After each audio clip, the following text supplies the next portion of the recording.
So the area we explore in Mahamudra meditation is awareness, consciousness, and not through reading a book about consciousness, but by looking directly ourselves.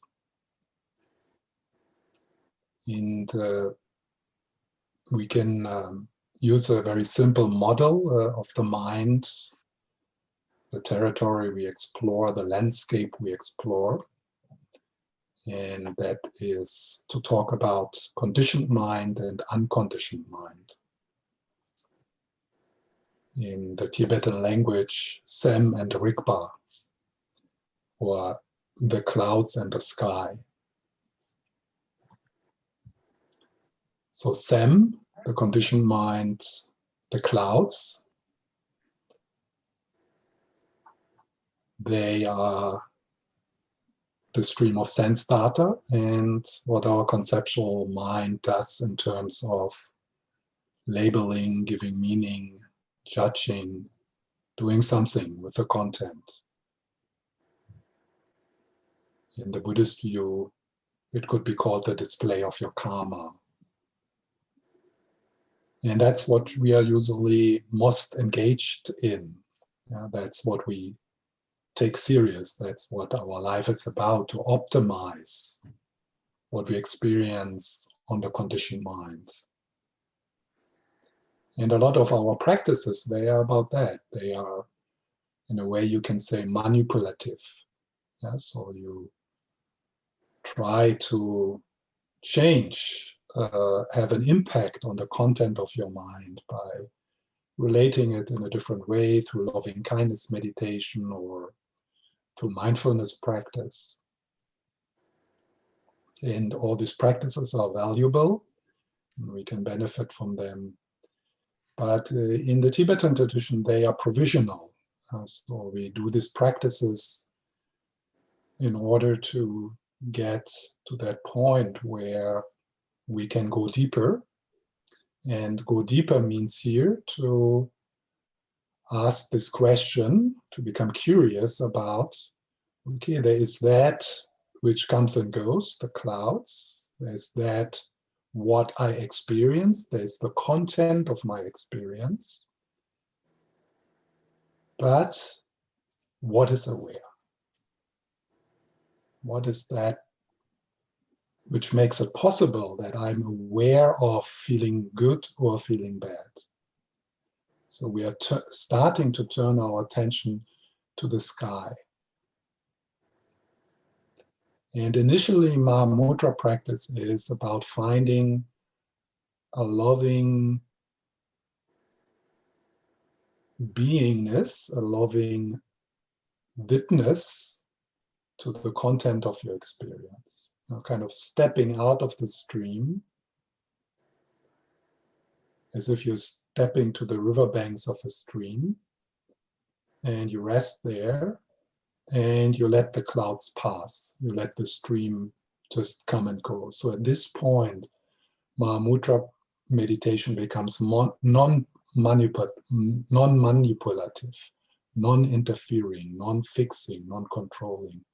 So we are not applying any antidote. That is why it is sometimes called non-meditation or effortless meditation. And then we look at the content, we look at the clouds. And what we see is that they are non-static, they are impermanence, they are impermanent.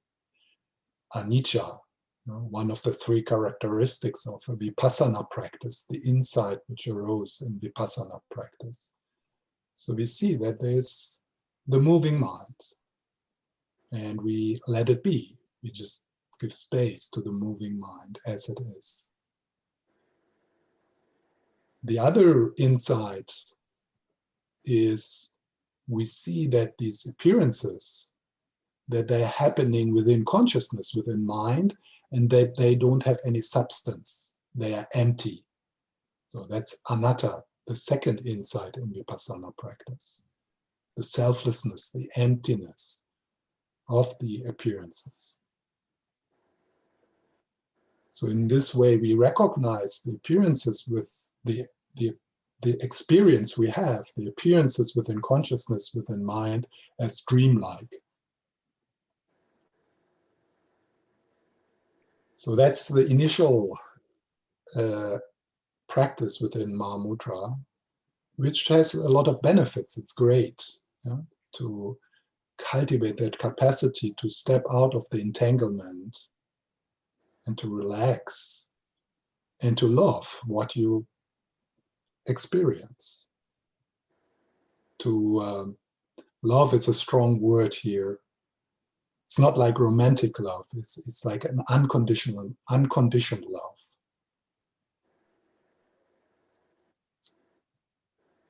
But then there comes the deeper level of Mahamudra practice, where then we become curious about that which is not changing. So we become curious about the sky.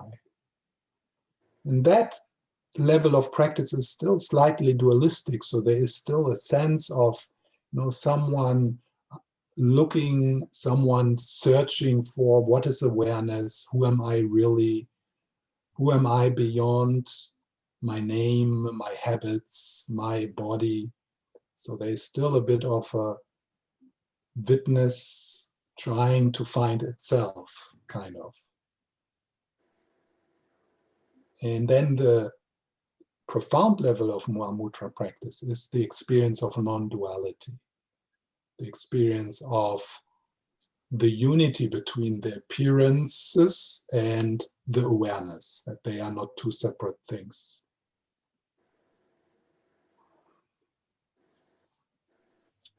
And before our first exploration, I would like to share with you a quote from the root text of the Mahamudra practice in the Geluk tradition, which is a text by the second Panchen Lama, Shökyi Gyaltsen. And he writes in the Mahamudra section of this text, as a kind of pointing out instruction, any discursive thoughts that arise are coming from the clear light Dharmakaya. Do not think that they are something else. Thus, the proliferation of discursive thoughts is emptiness emanating from emptiness. So in our next meditation, in the sitting, I want to explore this a bit. So what does that mean? The experience the experience you have right now, like the solid walls around you, like my voice, they definitely seem to come from somewhere else than from within. They seem to come like kind of from outside with conditions which has nothing to do with you, because you are here within your body. That's the distortion of reality. But it definitely doesn't appear to us in an unawakened state that our experiences arises from within, from primordial consciousness.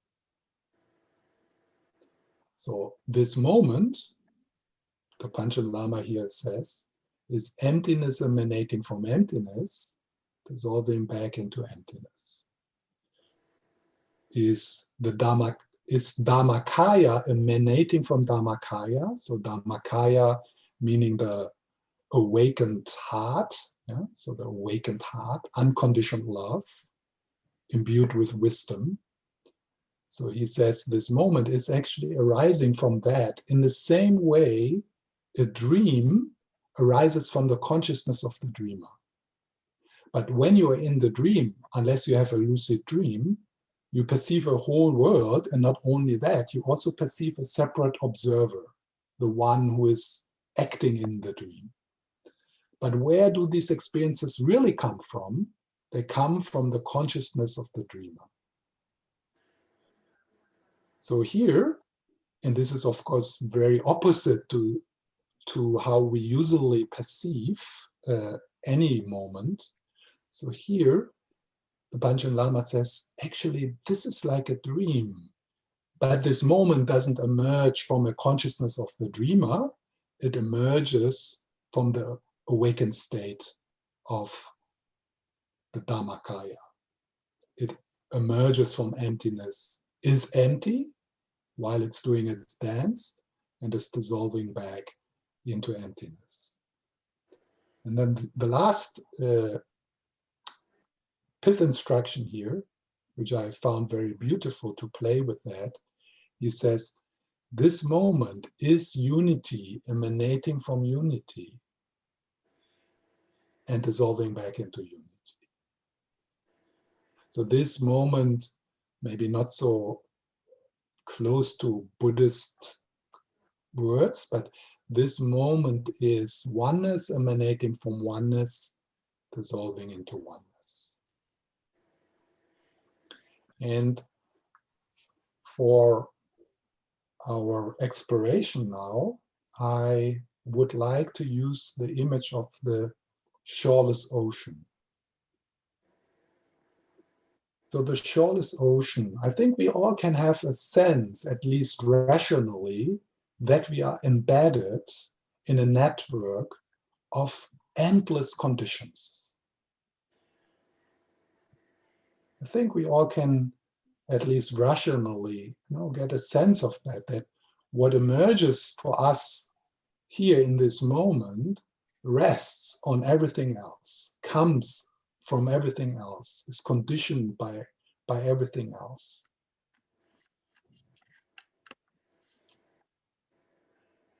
And it can't be different than it is, because then everything else has to be different. So this moment is what it is, and it emerges from the interconnectedness of, it emerges from the interbeing of all there is.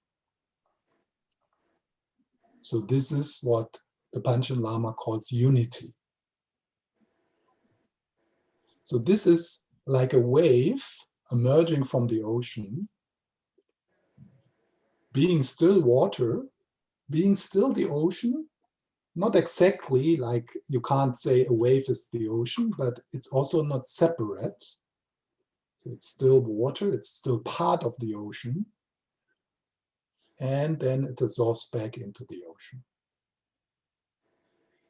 So in an unawakened state, what happens? So there is a wave, for example, in an emotional state, and we solidify that. We separate it from unity, and we claim it as mine. Because also there is this strong wave of I coming from that ocean of unity. And then suffering starts. Then restlessness, dissatisfaction starts. We actually, at one point, probably start to long for that unity, start to long for the ocean, start to long for connectedness, not seeing that the sense of separation, which emerges in a wave, is an illusion, is made up by the conceptual mind.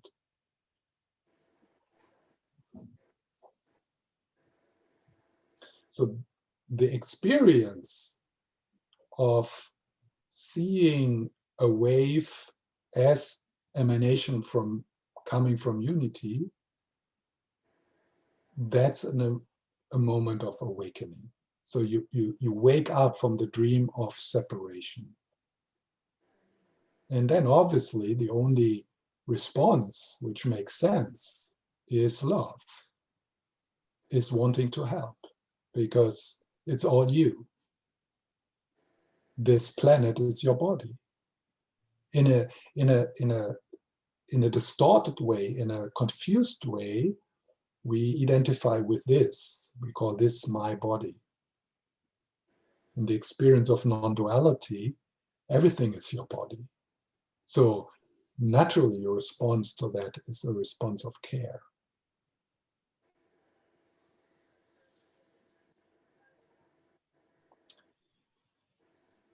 So let's play with this, and I will return to some of the instructions I shared with you yesterday. So initially, Mahamudra practice is a bit of, what we know from provisional meditation, a bit of focusing your mind, settling the mind, having different meditation objects. I will do also the mentor bonding process again. So all of that is part of Mahamudra practice. But then gently, I will invite you into a sweet, effortless, gentle, just being here and sliding into non-meditation in the sense that you rest. And when you start to notice, right now I'm trying to kind of get rid of this, or I try to attain something, that one then relaxes that kind of antidote. This is quite difficult, particularly if we are heavy duty, controlling, trying to get somewhere meditators. Then so we have strong habits if you are a long-term meditator. So to relax that and to trust presence, to trust loving presence, and not any kind of technique, any kind of controlling of the content of your experience. To trust that there is a natural goodness within us, that the awakened state is available to us in this moment. It's just covered up by the confusion of the dualistic mind, by the seeking mind, by the mind which is governed by the narrative self, which says something like, this is not it. I need to do something. There is something in the future which is much better than this. But from the Mahamudra point of view, everything has the same taste. It doesn't matter if your mind is disturbed or dull or peaceful. What we are kind of after in Mahamudra meditation is to have a glimpse of that which is bigger than all of that, that which contains all of that, that which does not move, but is always radiantly present, that which is already awake in us. And that is Rigpa. So that which is already awake in us, that what is conscious in us, that's our Buddha nature. That consciousness is unfindable as something, so it can never be an object of meditation, but nevertheless, it is there. And Mahamudra practice is about recognizing that and shifting your sense of identity from the clouds into the sky, and then you rest. And all what is happening then is unconditional love.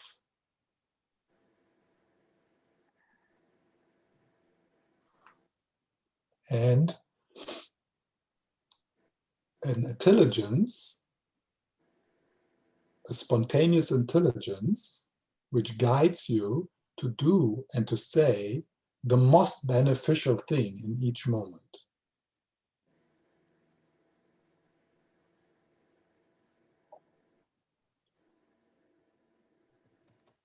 So let's shift a bit the pace.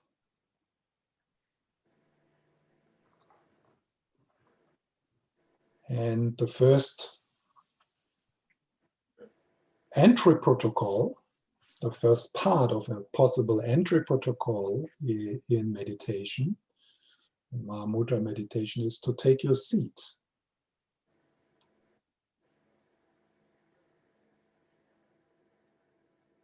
And I invite you to do that, to take the seat, your Vajra seat,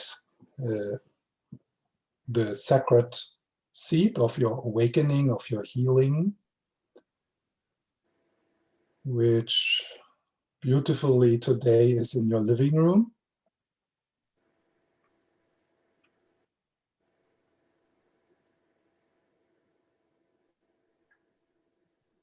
And with that seed, taking this seed, you take the commitment to stay and to be with whatever arises. Like the Buddha under the Bodhi tree, sitting down with that firm commitment to be present, to be loyal to what is happening, to be loyal to what you bring with you into this moment.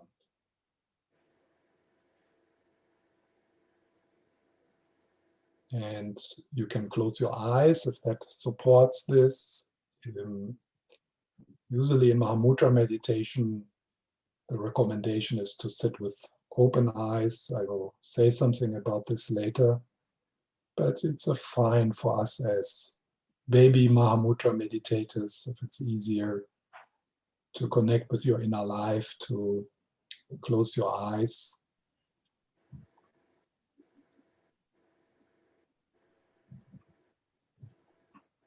And yesterday I also mentioned that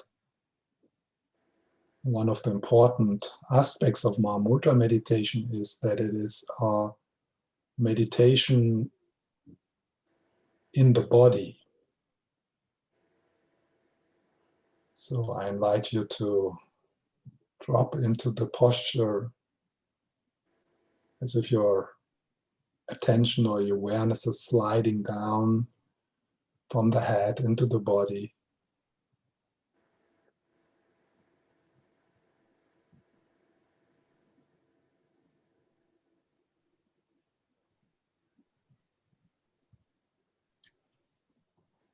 And you're feeling the earth or the floor or the chair carrying you.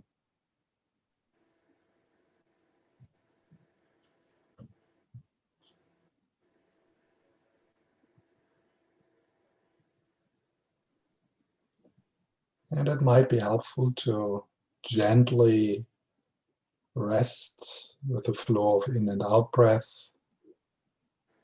So a bit of a light, gentle shamatha practice. Not in terms of focusing, but just a bit of attention.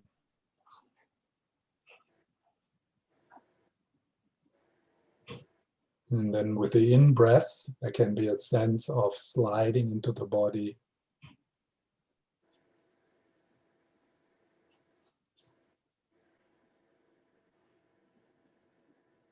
Breathing into whatever you find, breathing into your inner weather as it is. And welcoming the guests in the guest house of the body.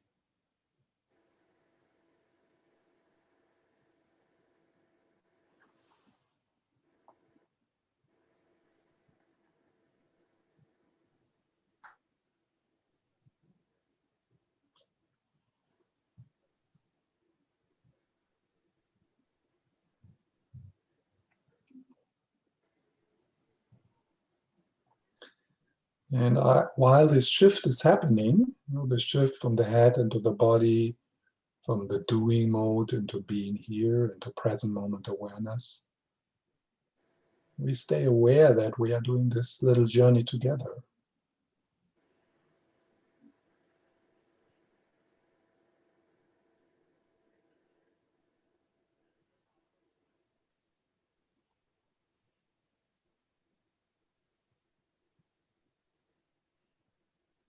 We are breathing together.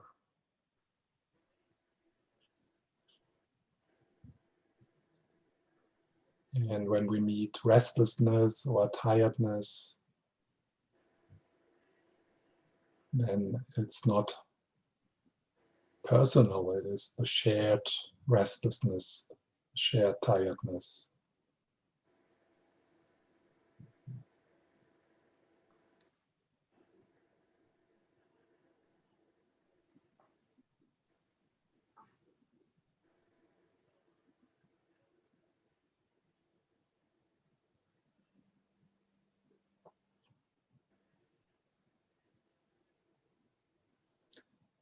And then with the out-breath, there is a lightness in the out-breath. The out-breath is effortless, just flows out.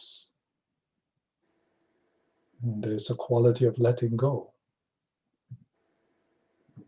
A bit as if you're sighting after a days of work and you're sitting down and you give yourself a space of rest. So in the same way, the out breath, softening in the belly and in the shoulders.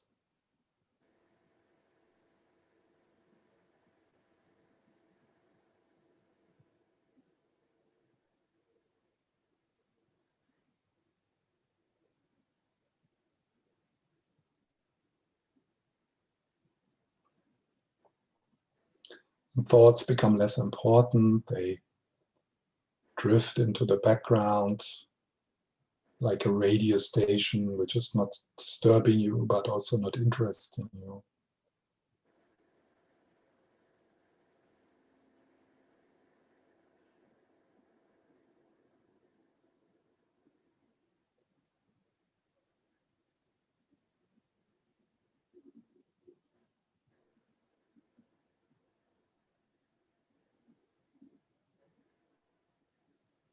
And only when you get entangled into the stream of your thoughts, into the mental shatter, you make this little gentle journey back into the felt sense of your body, into the spacious aliveness in your body, and then you rest.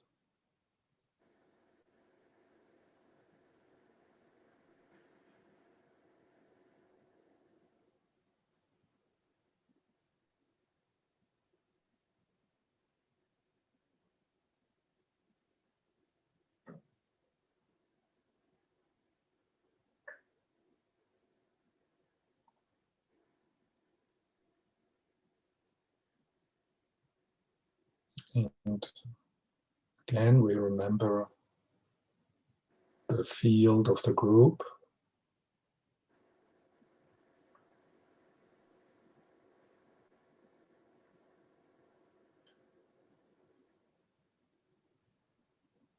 That we are together in this space.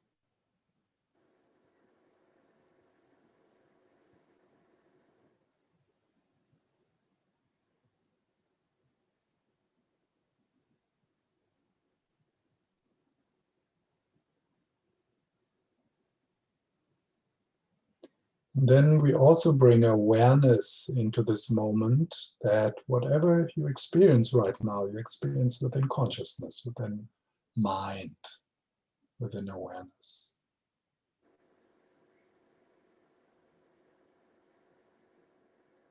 So even this voice, or the sense of the room around you, the mental image of your body, the sense of I,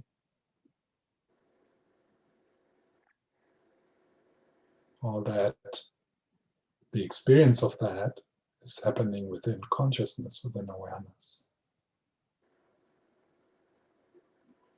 In this way, this moment is like a dream.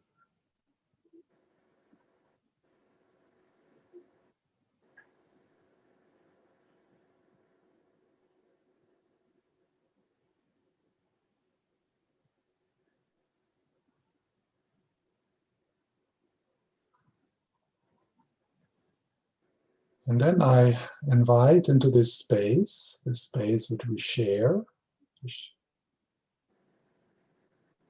space of awareness, the space of consciousness. I invite our mentors.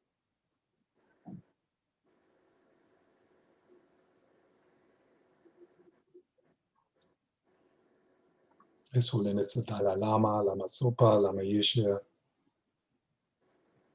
And I invite you to be creative and call upon your guardian angels, the Bodhisattva angels, and they appear around us. And they fill the whole space with their presence, with their loving gaze, with their smiles, with their laughter,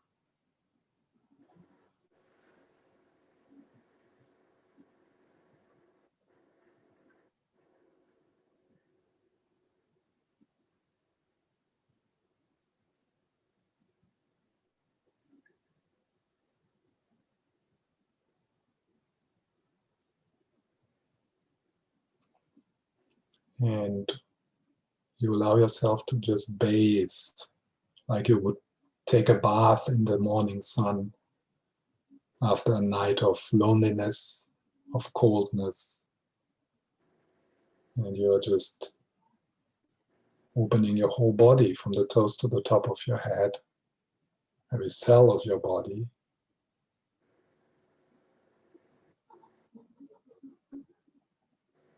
And this doesn't need to be dramatic. It can be just a gentle wind of joy, of love, of tenderness.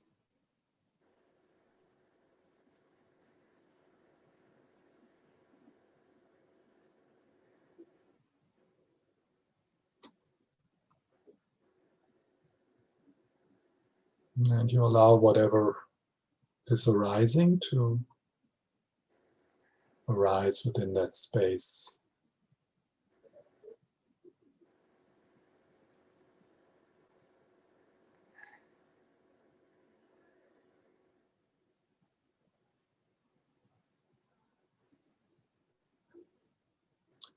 And notice the insubstantial, dreamlike nature of the appearances, even if they are appearances of solidness or of darkness, of tension.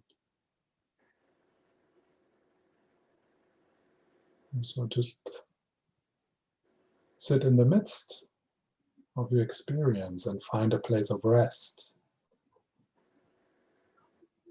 by allowing this moment to be exactly what it is.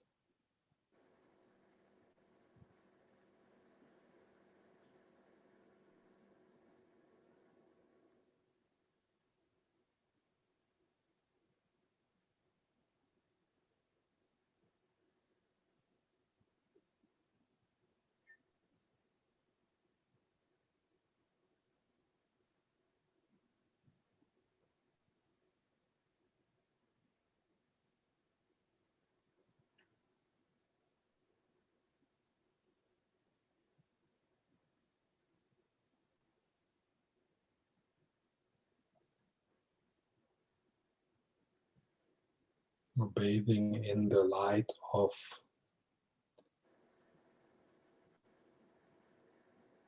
the awakened heart.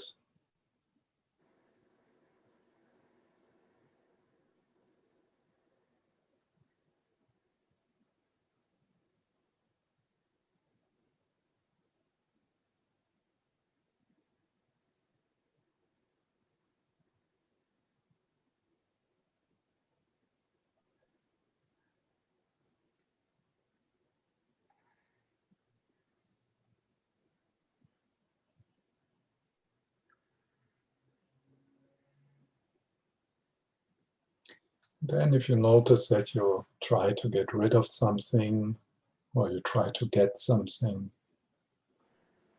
the out breath can help you to open that fist of grasping.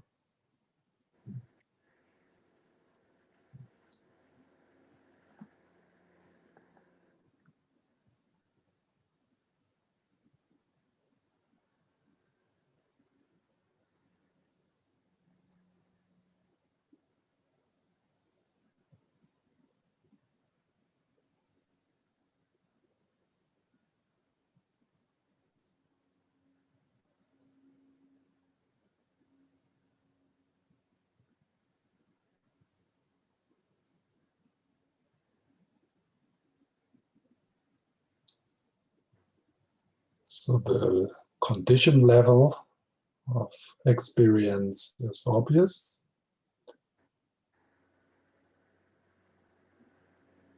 Thoughts, sensation, feelings, my voice, the voice around you, the sounds around you, or the sense of your body, the sense of I,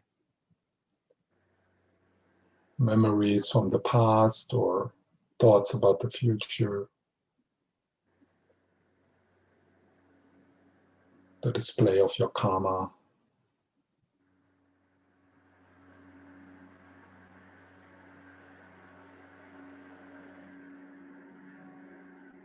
I think there's a microphone open.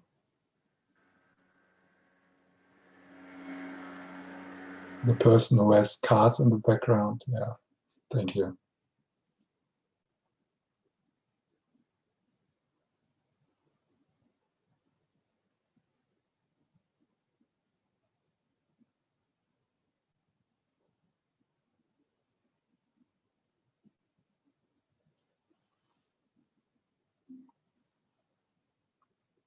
So all we do with the conditioned level is nothing. We just do nothing.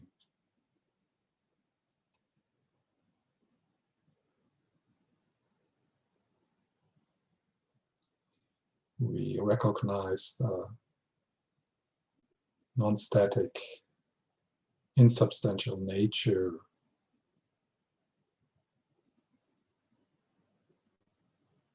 and we relax.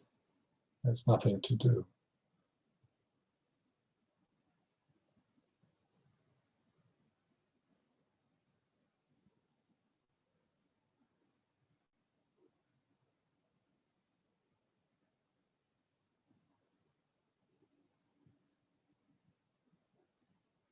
And we maintain a presence of the field of our meeting from heart to heart, which is lit up through the presence of the Dalai Lama and other mentors.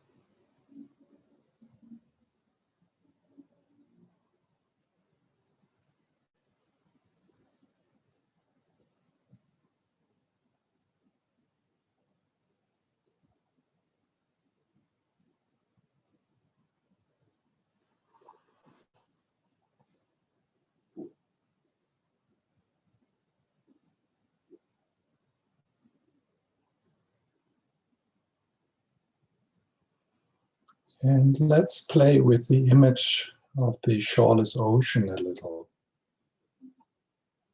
And just see if that is helpful for you. So there's the shoreless ocean of this moment, arising from unity. And each of your experiences is like a wave emerging from that ocean.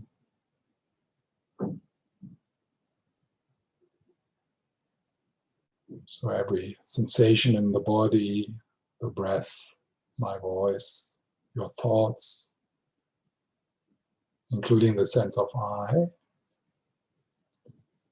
is like a wave emerging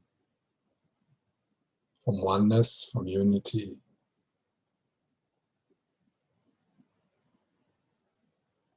And dissolving back.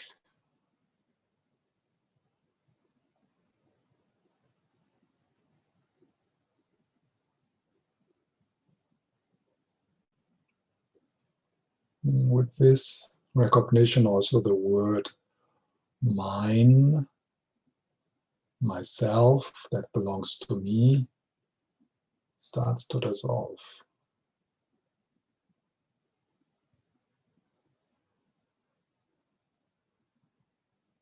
So every movement within your experience is recognized as emerging from unity, emerging from the ocean, and dissolving back into the ocean. And then you rest.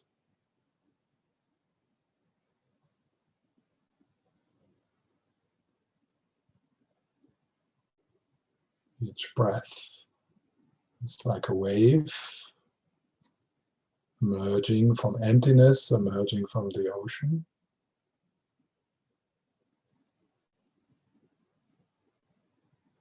And dissolving back into the ocean.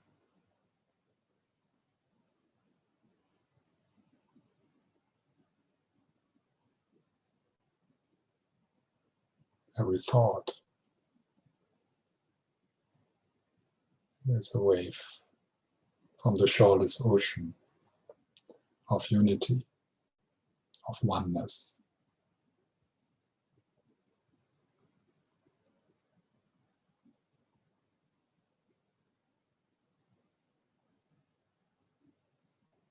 And then you rest.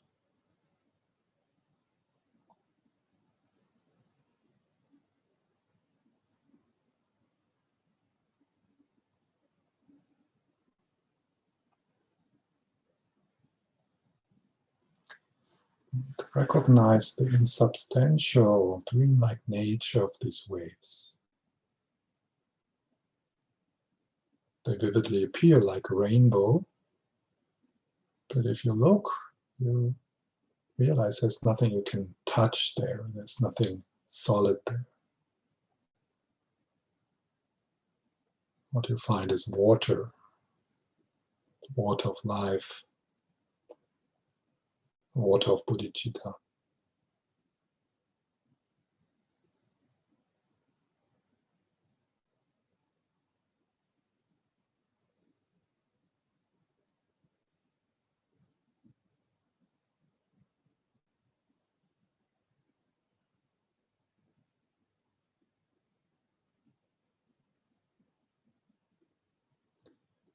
So appearances emerging from emptiness, being empty and dissolving back into emptiness. Experiencing experiences arising from the ultimate Lama,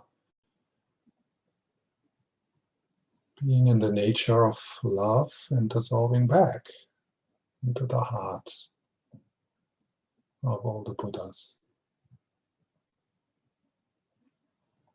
And then you rest. There's no further to go.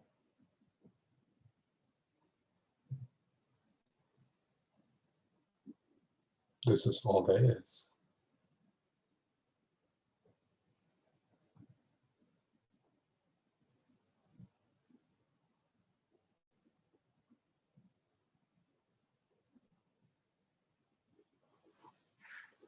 And if something catches you and you get hooked by a wave, then you slide back into present moment awareness. This is not me, this is not mine, this is not myself.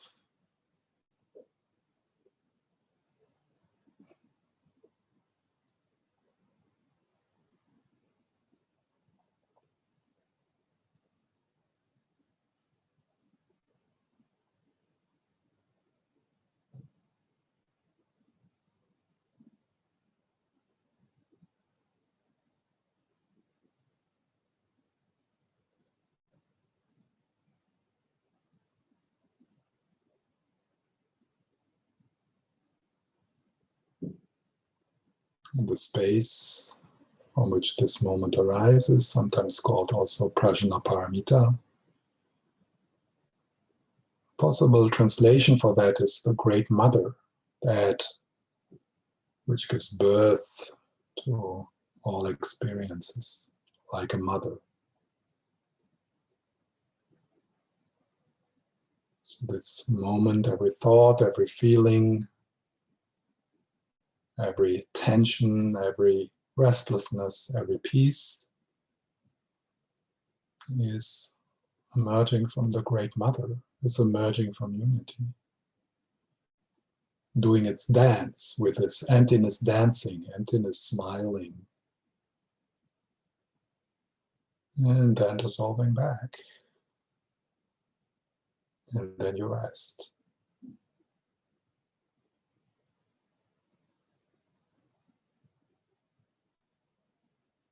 As peace, as space, as presence. And that presence is not your presence, it's the presence we all share. It's the presence which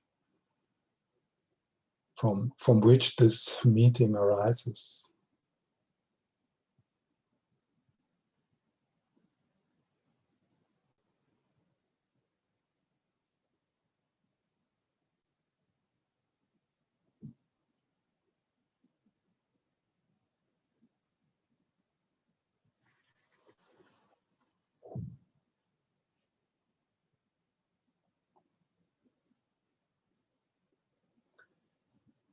So is there peace here? Is there stillness here? Not within the level of the conditioned mind. That might be peaceful or not so peaceful. There might be some turmoil or some tiredness. We are not looking for that kind of peace. We don't looking for peace with the cause. But isn't there something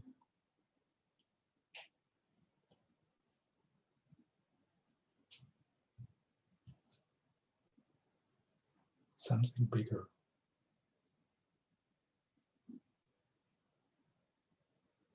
Something you can't find. It's not that you can look at it or something like that. It's the space from where you look.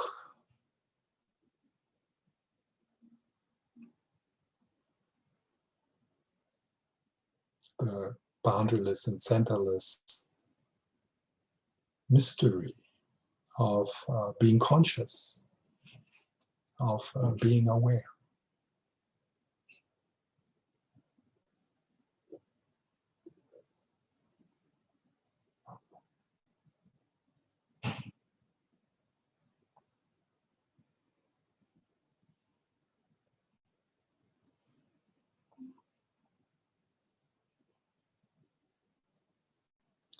And even if there's just a faint glimpse,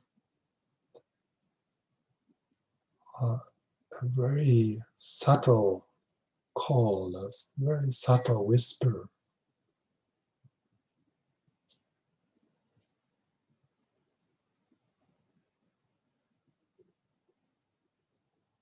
a joy which comes from just being here, from just being conscious, no matter what you're conscious of.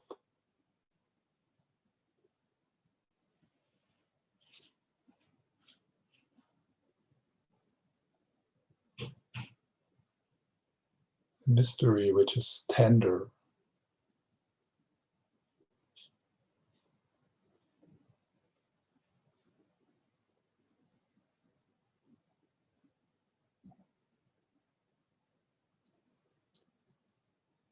Which is boundaryless and centerless, transpersonal.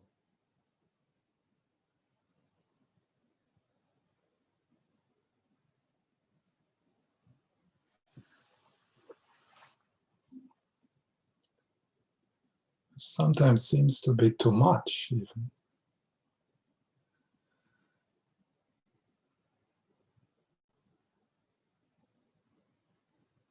Sometimes it's enough just to be here.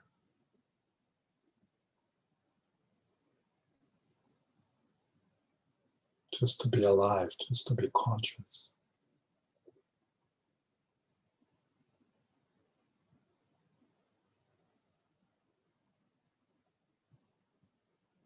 Because that presence, that consciousness is in the nature of love somehow. It's not dramatic. It's not grasping love. It's the healing space which arises when we sit quietly together with the intention to wake up and to grow up, protected by the blessings of the lineage.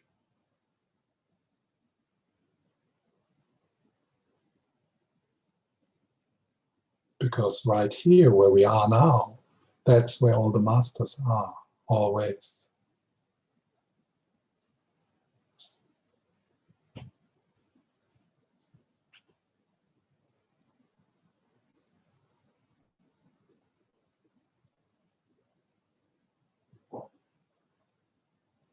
Yes, and then if you get lost, or you get tired or bored, it's just the conditioned mind playing its game, a wave in the shoreless ocean of life. It's not me, it's not mine. Doesn't matter. No big deal.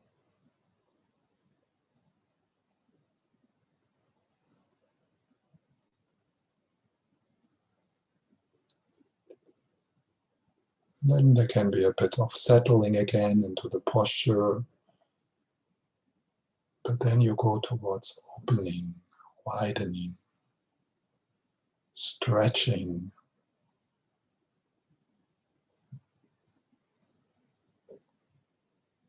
So your heart is like the sky.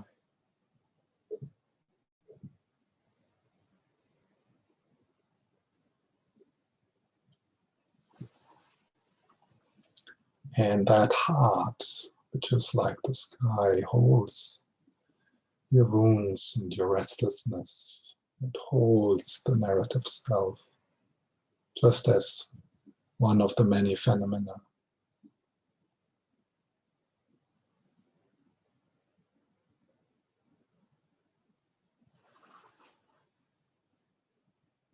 What if this moment is actually infinitely loved and held by that which is bigger than you, and is actually the real you?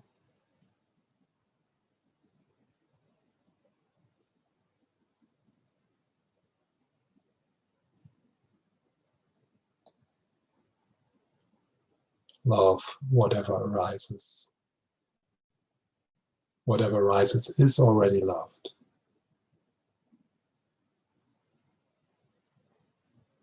You don't need to add, you don't need to take away.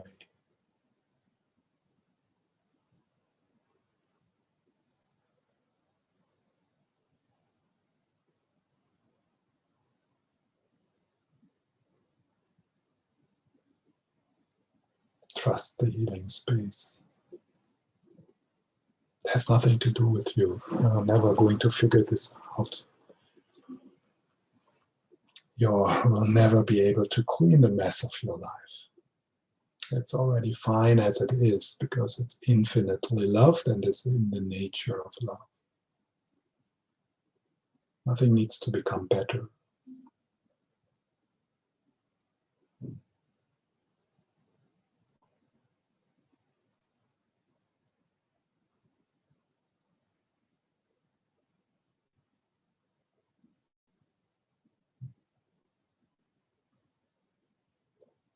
Isn't there peace? A little tiny bit in the background. Isn't there stillness surrounding and pervading your experience? Isn't there presence? Aren't you aware? Aren't you conscious?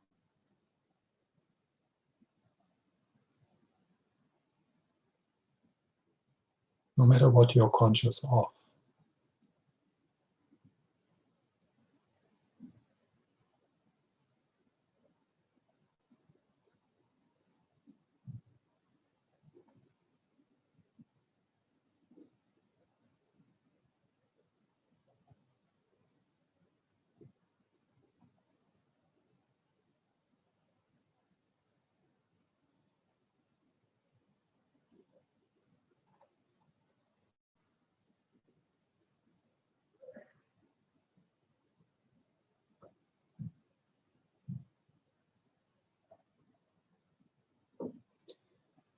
So letting go or giving up the self-improvement project.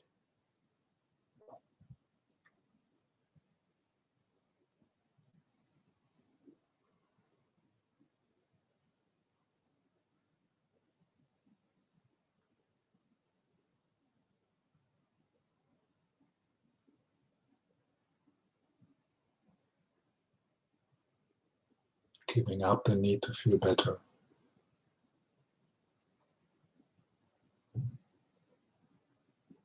Rather sinking or resting into a sense of fundamental well-being, which is independent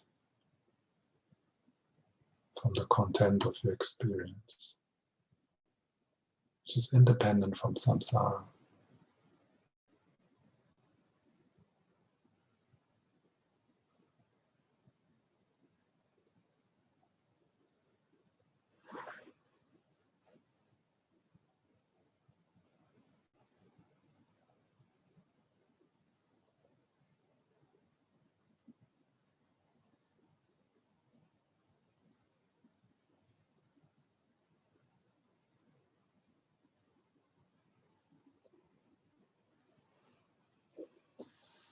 Yes, and then we slide gently out of this part of the meditation, but without leaving the seat, so that we are getting accustomed to having a sense of meditating, also when we are not in a formal meditation posture. Because what we are familiarizing ourselves with Mahamudra meditation is not dependent on what we do. If we are doing some prostrations, or if we change the tires of the car, what we are familiarizing ourselves with Mahamudra practice is the awareness or the consciousness which is present in both activities.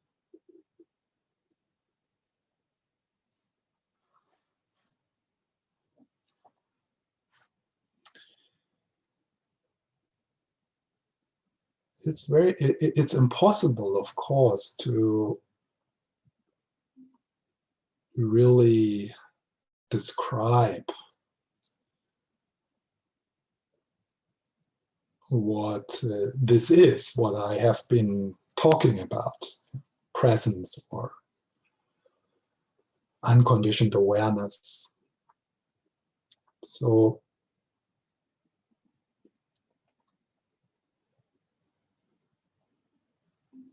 it's such a riddle to figure out what is actually the meditation object in Mahamudra, because there is no object. It's a different kind of object. It falls into a different kind of category than provisional meditation objects. So of course, when we are doing a breathing meditation, then the object of the breath can be described and it can be found. But the object of emptiness, the object of Buddha nature, the object of the nature of mind is not in that category.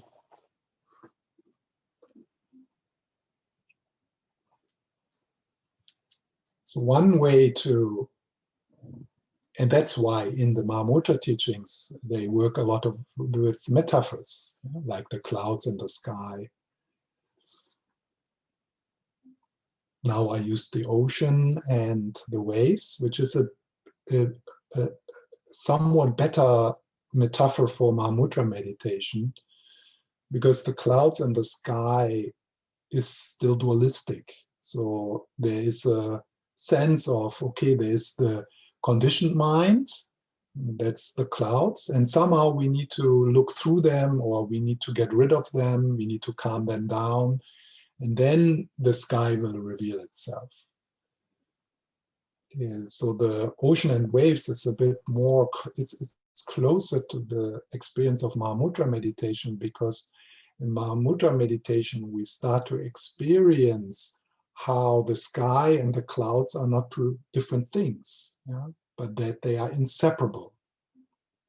That awareness and the objects of awareness, they come together in one moment.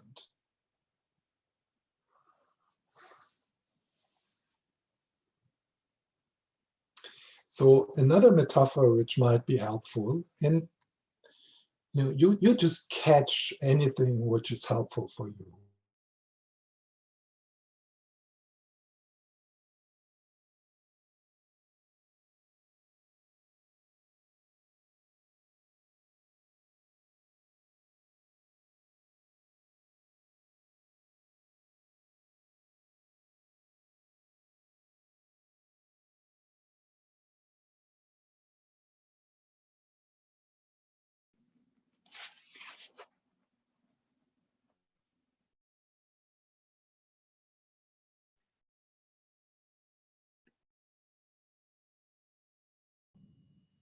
think we lost him. Yeah. Stephan, I don't know if you can hear us.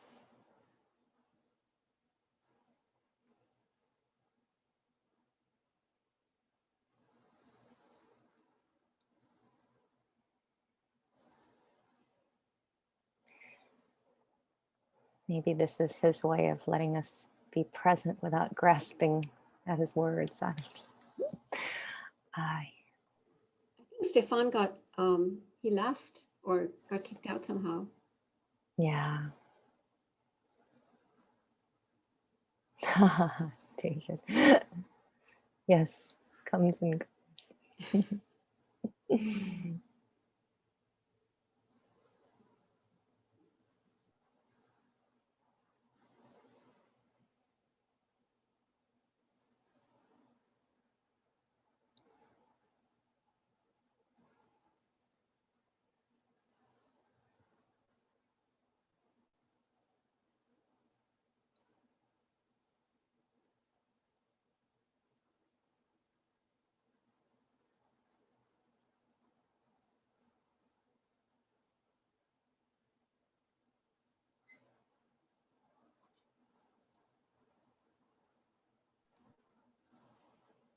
Internet connection is not so stable.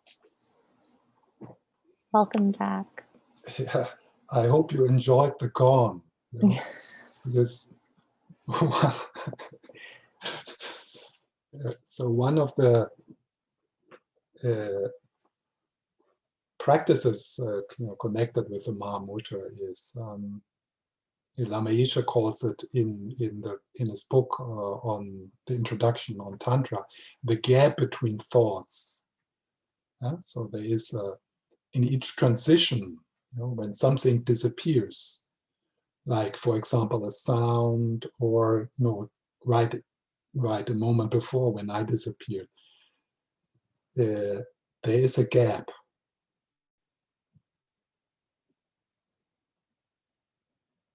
So there is, it's not that there is nothing in that gap,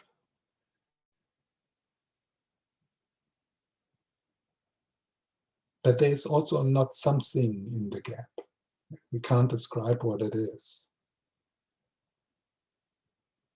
Like if you now for a moment, at least to pretend that you stop thinking. So you just stop thinking.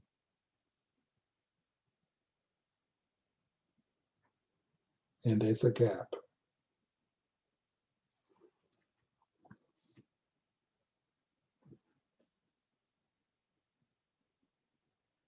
Now, in some tradition, this gap is introduced by a shock, like a clapping or a loud sound, or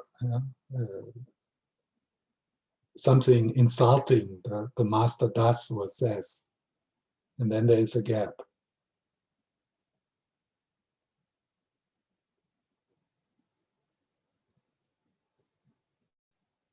And that gap reveals awareness. And then the next thought comes, and it can come because there is awareness. So when I stop this sentence, then, and when I continue to talk, you can perceive these words, you hear them. Then I stop talking. And that potential to hear these words is still there. And it's ready effortlessly to hear the next words. You don't need to switch it on. It's not like my words come and then something in you puts on, okay, now. So there is something, there's a capacity, an effortless capacity of consciousness, of being conscious, of being aware, which is constantly on. You're not even switched it on this morning, because when you opened your eyes, there was already that. And also during the sleep state, obviously in the dream state, but also in the dreamless state, there is that fundamental onness.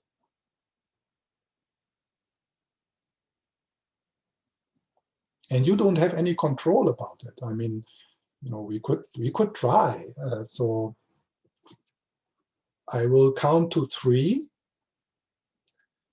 and then when I count to, after I counted to 3, you reach back inside of you to that which is aware, and you just switch it off.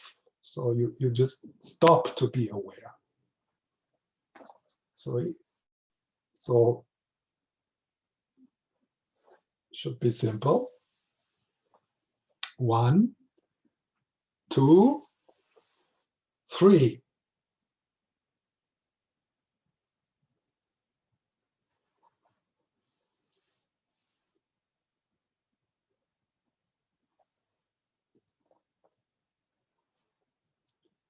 So there is something which is rather a nothing.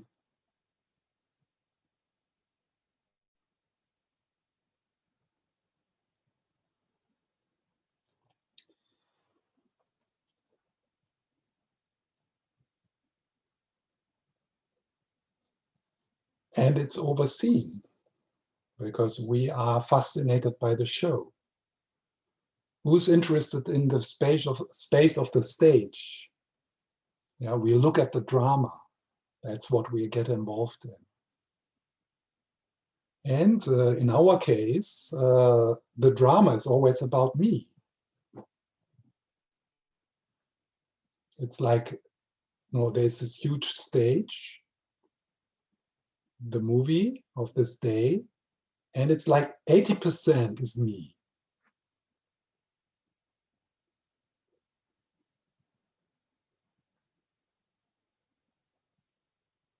And now we become curious about the stage.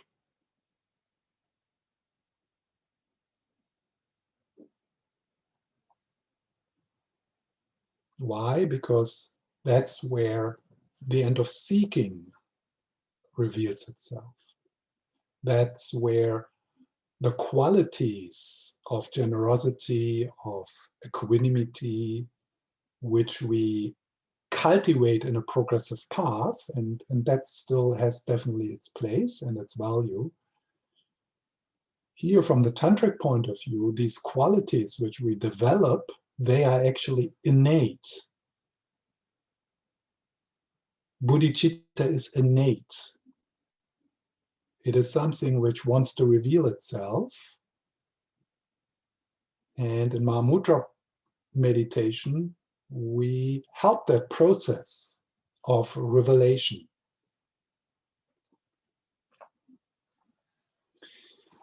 So the metaphor I wanted to share with you is the metaphor of a person holding a flashlight, illuminating different things in a room. So that is a bit of a description of provisional dualistic meditation. So let's say the example of a breathing meditation. There's the meditator who is holding the flashlight. So that's the I who is meditating. And the light of the flashlight illuminates the object, which in the case of breathing meditation is the breath.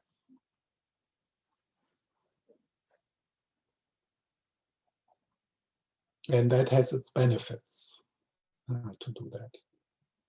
In Vipassana meditation, then the benefit that we can investigate into the nature of the objects. We can look deeply into the nature of the objects.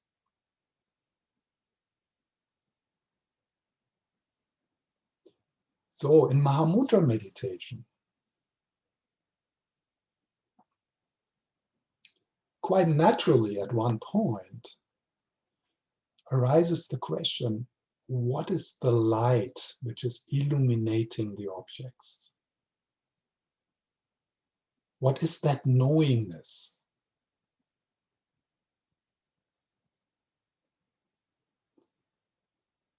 So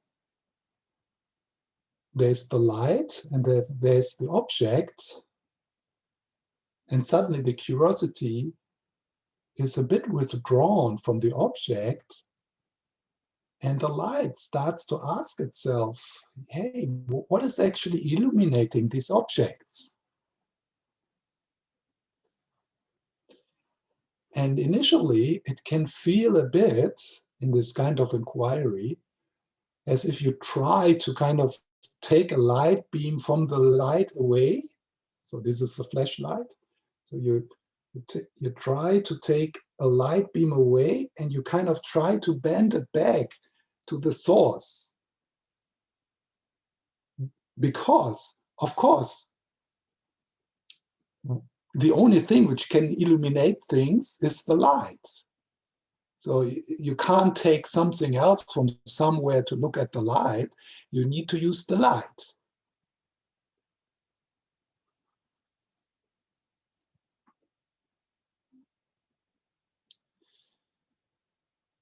And this is then the shift in Mahamudra meditation.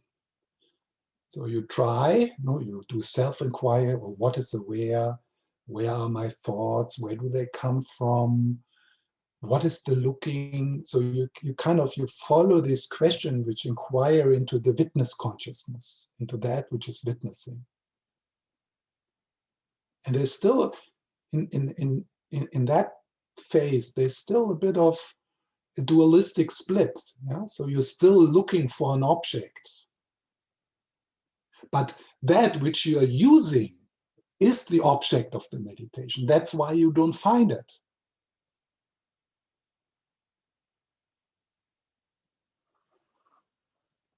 So the shift happens when these attempts fail. Yeah? So you will never find emptiness as an object. You will never find unconditioned awareness, because what you're using to search for unconditioned awareness is unconditioned awareness, because unconditioned awareness, Buddha nature, is the only thing in the universe which has the capacity to know something, to be aware. Sam never will understand or see or grasp Rigpa. It's impossible.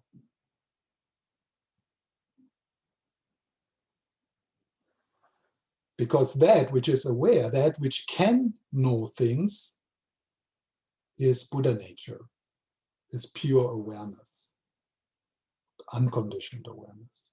So the shift happens when at one point there is this, I am the light. That's why I can't find it. What I'm seeking in Mahamudra meditation, in Dzogchen practice, is what is doing the seeking. That's what I'm seeking. That's why I can't find it.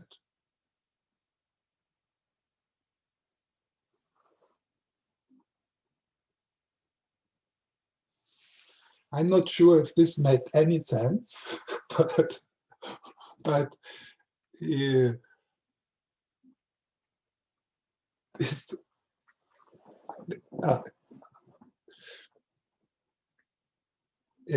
Tara Brach, it's not a latest book, the book she wrote before, True Refuge is called, which is, she actually turned towards the Dzogchen practice, after a lifetime being on the progressive path. So she received these teachings from Dzogchen Rinpoche, a Dzogchen master in the Tibetan tradition. So she writes, writing or talking about presence, she calls it presence, is a humbling process, because that's the thing, it's undescribable. Yesterday I had this little dialogue with a guy, I think his name was Daniel, he's not there now. But I just said to him, no, we are we are talking about the same, but we don't know what we are talking about. And this was the point where I recognized that he knew that emptiness or unconditioned or awareness or Buddha nature is not an object of knowledge. It's undescribable, ungraspable. This is I mean, it's in all the texts. They say, at least the Prajnaparamita texts. And it's kind of okay, yeah. It's undescribable, ungraspable. So what is it? Yeah. So, and then I say, yeah, it's Buddha nature. Ah, so it's Buddha nature. Yeah, but what's the reference object for the word Buddha nature? This is a huge obstacle in the investigation of emptiness or awareness that we want to know.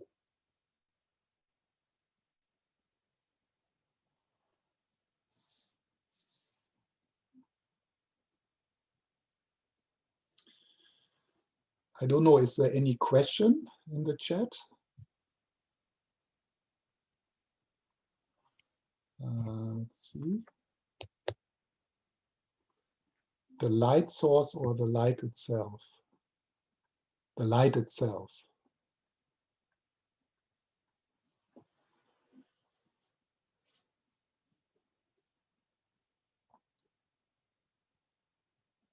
So the light tries to illuminate itself until that moment where it gives up with the realization, I am the light.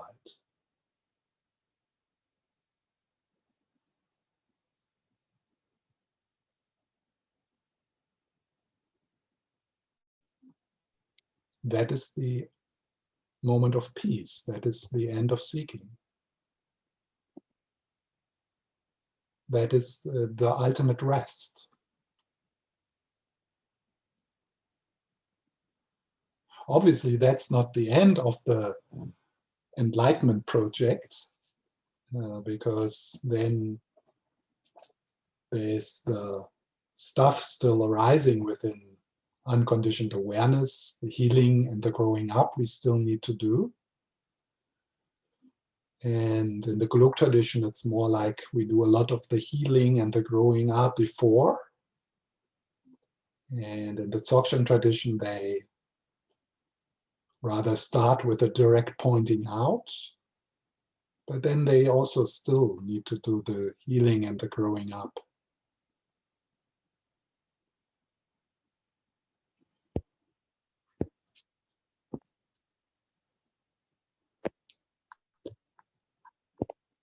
So there's one question, there is no separation between the meditator and its awareness or light.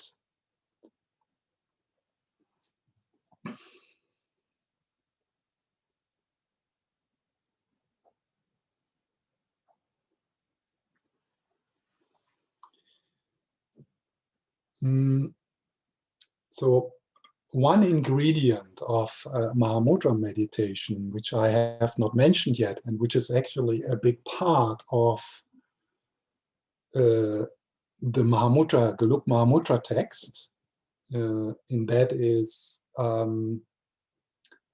the recognition of the selflessness of the person, the recognition of the selflessness of the meditator. So that's what I want to emphasize in our next meeting. Yeah? So that is kind of those who have received teachings on the Prasangika Madhyamika view in Tibetan Buddhism. So that's a big part of the practice of Mahamudra, is to have some insight into no self, into the selflessness, into the illusionary nature of the narrative self. But the experience of non-duality is the experience that the light of awareness and that which is illuminating is the same thing.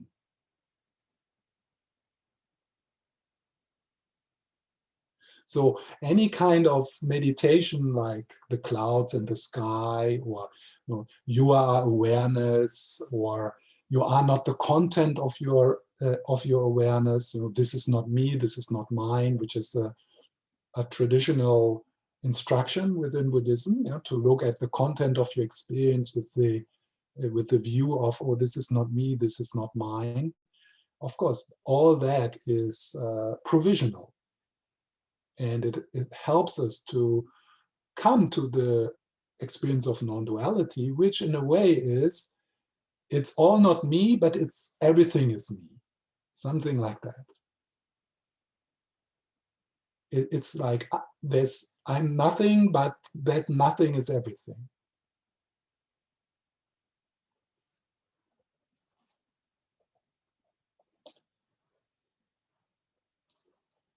So the experience of the meditator,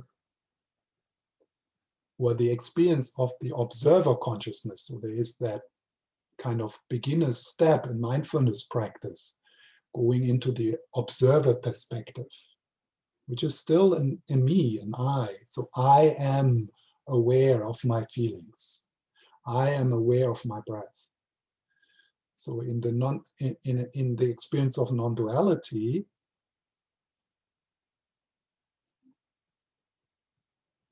the awareness of the I and the awareness of the object of meditation is the same, is one thing. The object of awareness and awareness always arise together.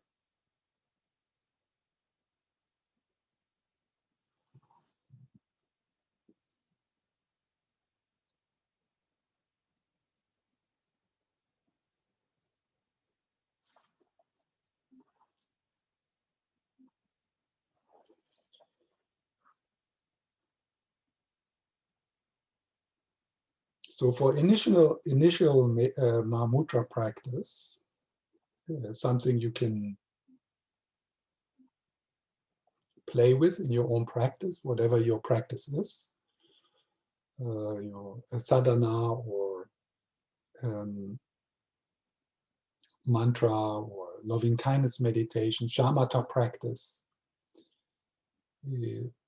So in addition to this kind of practice, what one could add is, towards the end of that routine you have developed and which works for you, so something which fits you, to give yourself some space for non-meditation, for just resting in the experience as it is, without manipulating, without controlling, sort of in the aftermath of your progressive practice, and you bring as much as loving awareness and gentleness and tenderness and goodness, which you're probably connected with through all the progressive practices you did before, hopefully, that there is some more flavor of loving kindness around you, or the presence of the teacher, or the stability of your refuge, or the sense of bodhicitta. And then you just take some time to just be there and be aware and notice the dreamlike quality, the dreamlike nature of whatever arises within awareness, with the recognition that whatever you experience is experienced within mind, is experienced within consciousness, and it's empty, it has no substance. There's empty appearances, the display of your karma. And you familiarize yourself as good as you can with the loving gaze of Avalokiteshvara, of Shinrin-suki, the Dalai Lama.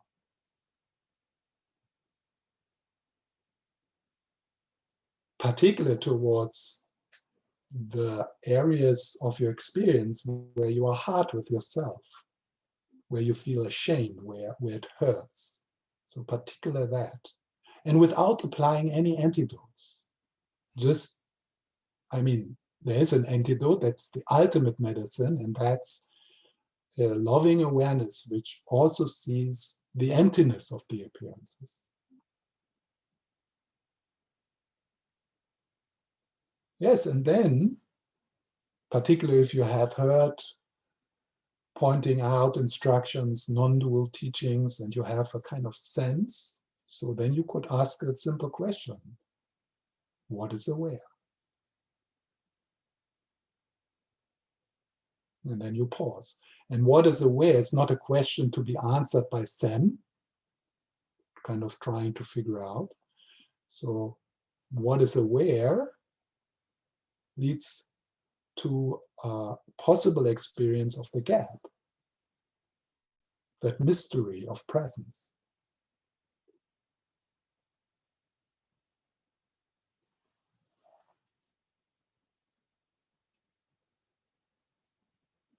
So in this way, you can see how Mahamudra practices the beautiful way, a combination of the progressive path and the direct path.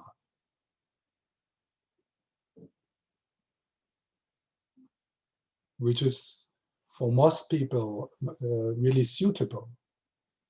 Because there's so much in us still the belief, oh, I need to fix, I need to control, I need to grow, I need to heal, I need to accumulate merit, I need to purify.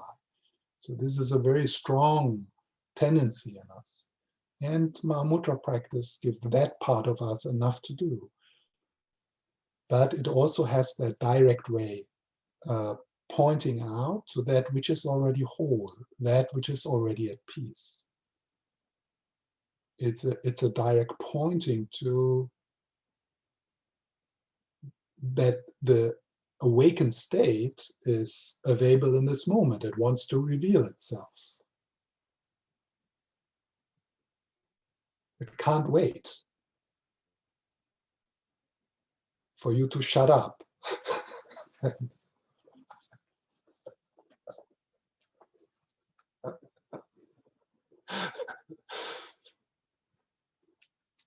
And obviously the shutting up of you is going to happen soon. When this open system, which carries your name, which you unfortunately are identified with, when that just dissolves into where it comes from. And this is happening soon.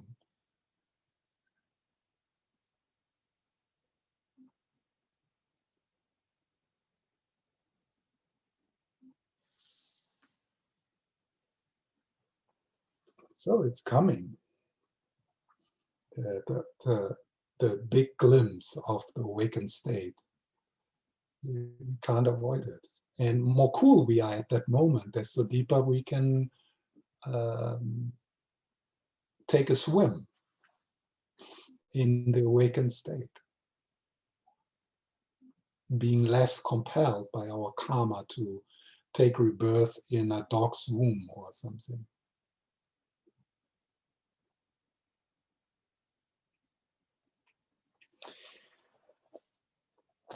Okay, so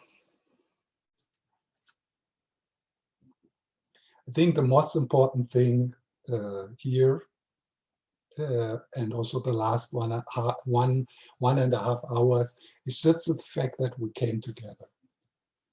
Yeah. So that's so like, I think that's enough. Yeah. So no matter what you take from this, or but that just that beautiful fact that we are coming together over the continents, with that in the mandala of Lama Zopa, and all with that beautiful goodness and intention to use this life to wake up.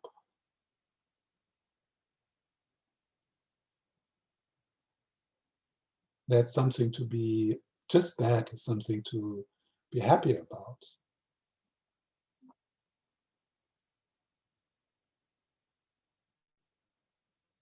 You're meeting in that space where we are friends already, or for always, always have been and will be.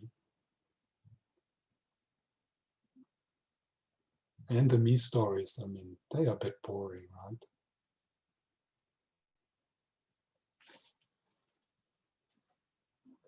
And they change so quickly.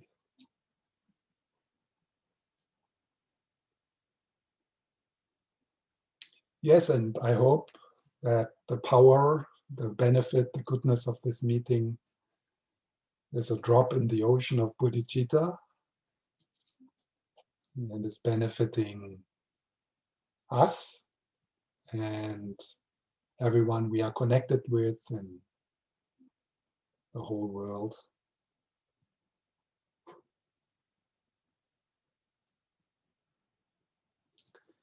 And thank you very much, everyone.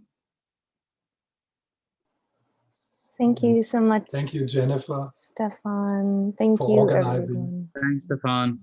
Thank you, Stephan. Thank you, Stephan. Thank you. Thank you. Bye. Thank you. Bye. And I just wish to mention to everyone, so we'll be continuing this December 12th and 13th.